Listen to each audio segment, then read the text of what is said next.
Hello hi అండి, welcome to Sony smart kitchen. మీ అందరి కోసం అయితే ఒక చక్కటి రెసిపీ అయితే తయారు చేశానండి. అదే రవ్వ బూరెలు. ఏ పూజలోకైనా టేస్టీ అండ్ ఈజీగా అయ్యే రెసిపీ అండి రవ్వ బూరెలు. ఇది ఎలా చేయాలో ఈ వీడియోలో చూసేద్దాం. వీడియోని స్కిప్ చేయకుండా చూడండి. ఇప్పుడు కడాయిలో అయితే 2 స్పూన్లు నెయ్యి వేసుకోండి. దీంట్లో బాదం వేసుకొని వేయించుకోండి. ఇప్పుడు జీడిపప్పు కూడా యాడ్ చేసుకొని వేయించుకోండి. ఈ రెండు బాగా వేయించుకున్నాక ఒక బౌల్లో అయితే తీసుకోండి. అదే కడాయిలో ఇప్పుడు కిస్మిస్ని కూడా వేసి వేయించుకోండి. ఇప్పుడు దీంట్లో 2 గ్లాసుల రవ్వ వేసుకోండి. అది ఉప్మా రవ్వ అండి. ఇది బొంబాయి రవ్వ అని కూడా అంటారు కదండి. ఇదైతే నెయ్యిలో వేసి వేయించుకోండి. లో ఫ్లేమ్లో పెట్టి రవ్వని అయితే వేయించుకోండి. ఇప్పుడు రవ్వ వేగిపోయింది. దీన్ని పక్కన పెట్టేసుకోండి. స్టవ్ మీద గిన్నె పెట్టుకొని దాంట్లో 4 గ్లాసెస్ వరకు అయితే వాటర్ వేసుకోండి. ఎందుకంటే 2 గ్లాస్ అయితే మనం రవ్వ వేసుకున్నాం కదండి, దానికి డబల్ అయితే వాటర్ వేసుకోండి. అదే సరైన మెజర్మెంట్ అండి. ఇప్పుడు దీని మీద మూత వేసుకోండి. నీళ్ళు అయితే బాగా మరగాలి. ఈలోపు మనం డ్రై ఫ్రూట్స్ అయితే కట్ చేసుకుందాం. ఇలా బాదం జీడిపప్పు అయితే చిన్న చిన్న పీసెస్గా కట్ చేసుకోండి. ఇప్పుడు చూద్దాం.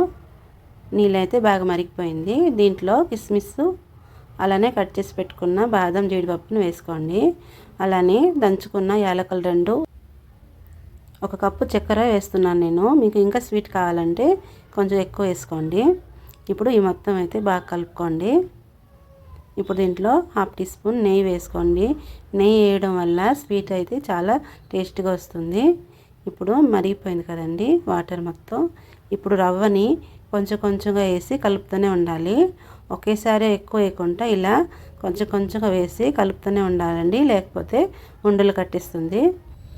వీడియోలో చూపించే విధంగా అయితే కొంచెం కొంచెంగా వేసుకొని కలుపుకోండి. రవ్వ మొత్తం దగ్గర పడేంత వరకు ఇలా కలుపుకొని ఉండండి. ఇలా కలుపుతూ ఉండడం వల్ల రవ్వ మొత్తం అయితే బాగా ఉడుకుతుంది. ఇప్పుడు ఒక 2 నిమిషాలు అయితే ఇలా సిమ్లో పెట్టి మూత వేసుకోండి. ఇప్పుడు 2 నిమిషాలు అయిపోయింది కదండి. చూడండి, ఈ రవ్వ అయితే బాగా ఉడికిపోయింది. ఇప్పుడు దీన్ని చల్లార్చుకోండి. ఇప్పుడైతే చల్లారిపోయిందండి. కొంచెం వాటర్లో హ్యాండ్ ఇలా డిప్ చేసి ఒక్కొక్క లడ్డూలాగా అయితే ఇలా చేసుకోండి. నేను వీడియోలో చూపించే విధంగా చూసారా, ఇలా లడ్డూలాగా అయితే చేసుకోండి. దీంట్లో మనం డ్రై ఫ్రూట్స్ అని వేస్తున్నాం కదండి, అది తినేటప్పటికి నోట్లో తగులుతుంటే చాలా టేస్టీగా అయితే ఉంటుంది. ఇలా అయితే మొత్తం రెడీ చేసుకోండి. ఇప్పుడు కడాయిలో ఒక 1/2 లీటర్ ఆయిల్ అయితే వేసుకోండి.